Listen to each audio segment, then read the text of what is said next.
Hey folks, check this out. This beautiful banana nut bread. Wait till you try this recipe. You're gonna love it.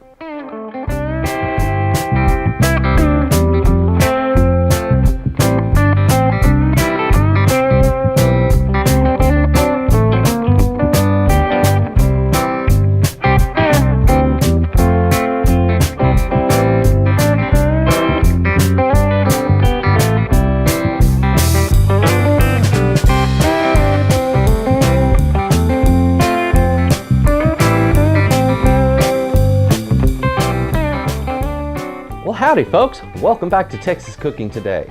It's the holiday season and you've got those bananas that were sitting on the shelf that the kids didn't eat. What are we going to do with them? Not a problem. We're going to cook up some banana nut bread. So I tell you what guys, let's get in the kitchen and get busy whipping this up. Come on, let's go. Excellent. Guys, right there, beautiful ingredients. Something you need to know, make sure those bananas are ripe. We have 3 medium bananas that are black, splotchy, and ripe, and that's the way you want them. Now I'll tell you what, come on over, let's go over all the ingredients that we're going to use, the measurements, and get right into making this cake. Come on. Now guys, before I jump into these ingredients over here, the pan you cook it in really doesn't matter. Go with a cake pan or muffin cups or loaf pans. This is a little more classic right here. You'll commonly see them done this way, but you can just use your imagination, okay? As far as our ingredients, very simple. You've got 3 cups of flour right back here. You've got 2 eggs and 1 cup of sugar. 3 medium bananas, ripe, not yellow, okay? They need to be ripe like this. 3/4 of a cup of chopped nuts, 1/4 cup of milk, teaspoon of vanilla, 1/2 teaspoon salt, 1 teaspoon soda, 2 teaspoons double acting baking powder, and 1 stick of butter. That's 1/2 cup. Now let's get right into making it. Now guys, before we get into making the cake, there's a few things that we need to do to set it up.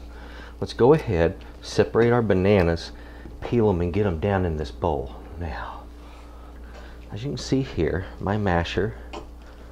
Now if you don't have a masher, hey, do this with a fork, okay?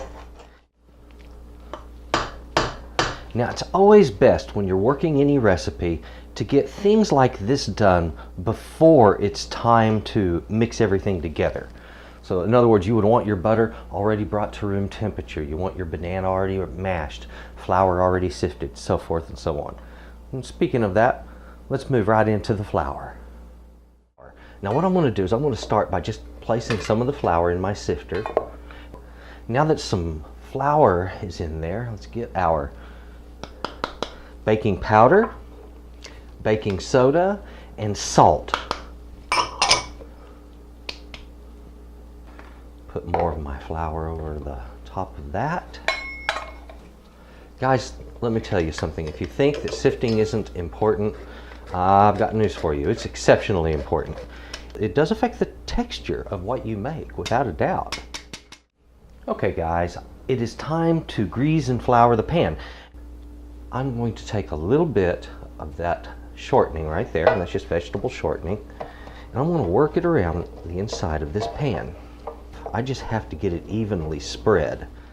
You don't want that to be too thick. You want just a very, very thin layer of it. So when we're going to grease and flour, we need a little bit of flour in our pan. Not a lot. A few tablespoons will do fine. All you're going to do is just kind of sift it around the sides. And see how I do this is working it around, making sure everything gets coated. And that's what it ends up being like. Beautiful, greased and floured. Now guys, don't forget to turn your oven on. Set it for 350 degrees. This is the perfect time. It gives it just the right amount of time to preheat. Okay guys, now let's take a look over here inside of that bowl and see what's happening. Now guys, one of the reasons on my tutorials I like to get good shots down in these bowls is to show you exactly what happens to the texture of an item as it's worked. What it looks like to begin with and what it looks like after you've worked it. And that way you have some idea of where you're supposed to be going with this.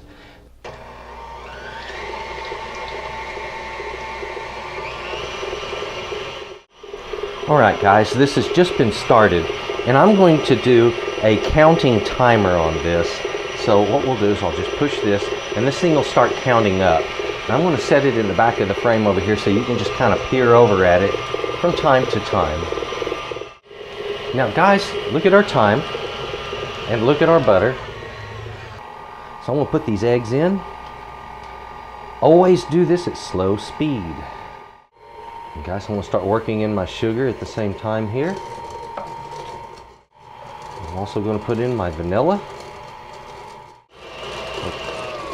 All right, guys. Now again, let's look at that. Let's look at the texture, the consistency, all of this. Right now, it has sort of a light grainy kind of look to it, similar to the way the beginning of a pound cake looks, if you've ever made one of those. If not, well, it's kind of what it looks like. We're going to be working in our other ingredients, our flour, our bananas, and it's not going to get all at once, so I'm going to alternate those ingredients. This is how we know we get even mixing. Things don't get all sludgy and weird on us. We don't have to worry about something coming out a little uneven. Okay, the last of my banana goes in. The last of my flour. Looks good, smells absolutely delicious. I understand I'm not big on bananas myself, but hey, this is delicious. I'm going to give it one more go as I work in my nuts. All right, it's done. All I have to do is just get it portioned into what I'm going to be baking it up in. Now guys, when it comes to getting it into whatever you're cooking it in, if you're going to get into something small like this, pouring it is difficult. So I recommend using like a scoop or a measuring cup like this, or you can use a disher like for ice cream. Works really good for this, okay? So a lot of neat little ways of doing that. When you're going to go for a larger pan like this, you can just pour it in direct. When you're filling one of these pans, you want to try to keep it from getting too full. So you want to limit yourself to about 3/4 of the way full. Okay, let's see if I can do these without making too much of a mess of it. All right, so what I want to do, like I said, I'm just going to use a little measuring cup, and I'm using a 1/3 cup measure here. And what I'll do is if I have any left over, then I'll probably end up going into my loaf pan with any additional that's left from these muffin cups. I want to try not to overfill these. Now guys, my timer has just rolled over, and that makes it right about a total of 20 minutes in all of that making, okay? That wasn't too tough, was it? Now what I'm doing is I'm just cleaning up my pans a little bit, and they're ready to go in the oven. Okay guys, these go down in the oven. There we go. All right guys, that is in the oven, 350 degrees. We're going to give it about an hour now, so you'll know the muffins are probably going to cook a little bit quicker. They're smaller, okay? So what we're going to do is that toothpick test. Oh, in the meantime, just go hang out and have a good one. Well guys, these are just now out of the oven, all right? This one came out after 52 minutes, and these came out, they're already cool now, these came out after 30 minutes in the oven. Well guys, this is all out of the oven. It's had time to cool. The bread I've given about 30 minutes to cool, and now I can touch the bottom of the pan, which makes turning it out real easy. That's all there is to it. Isn't that gorgeous? Look at the bottom. See how well structured it came out? Now let's go ahead and cut this thing open so we can see what it's like. All right.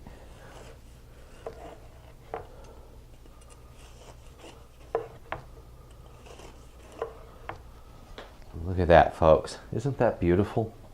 Our muffins. You know, the nice thing about using that foil is how easily it releases, and it does a pretty clean job of it. So you don't get as much muffin still stuck to the wrapper. So guys, either way, as you can see, it's a beautiful way of doing a banana nut bread. And we're talking about delicious. Here it is, guys. We've done a beautiful job on this one. Isn't that gorgeous? Beautiful. Look at all the nuts in that. It's just ready to go. I tell you what, either way, whether you're doing it as a cake or whether you're doing it as a loaf or whether you're doing muffins or whatever, this is a wonderful recipe. And the best part is how rewarding it is. It's light, fluffy, supremely moist. Great structure and great flavor. I like that one. Well, guys, there you have it. What it is like for me to produce something on paper and then create it. Wonderful recipe. You're gonna like this one. It comes out very good and it's flexible. You can use it in so many ways. Guys, happy holidays to you. Thank you for watching Texas Cooking Today. If you would, please subscribe. Please share my videos. And thank you very much for watching. I would like to say one last thing. Happy holidays, and you guys have a good day. Bye-bye.